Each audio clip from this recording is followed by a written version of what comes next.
Thank you for joining us. Dane County's mask mandate is now in effect. Everyone ages 5 and up is required to wear a mask covering when they're in an indoor public space or using public transportation. Now, you can take the mask off while you're seated, eating at a restaurant, and people with disabilities are exempt. Amy Reed tells us how these rules will be enforced. Amy?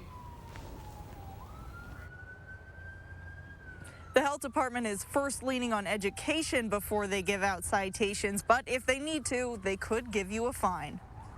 With masks now mandatory in indoor public spaces in Dane County, those without a face covering could get a fine if they refuse to comply.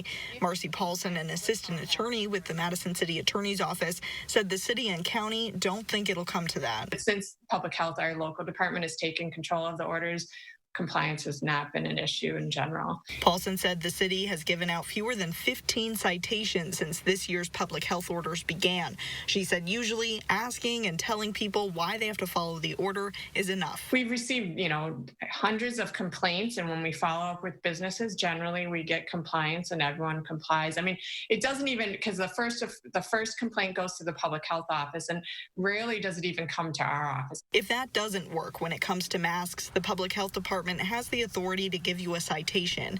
If you're in the city of Madison, that comes with a $376 fine. Elsewhere in Dane County, it's $263.50. But public health stresses the enforcement comes from them. We're not asking businesses to enforce the order against customers. I mean, we're asking them to ask for voluntary compliance, but we do not want anyone confronting anyone, challenging anyone, or getting into any kind of arguments that you've heard around the country. Public health says if you see someone not wearing a mask, assume they have a valid reason. If someone says that they have a medical condition that prevents them from wearing a mask, take their word for it. And if you want to report noncompliance, there is an email for that.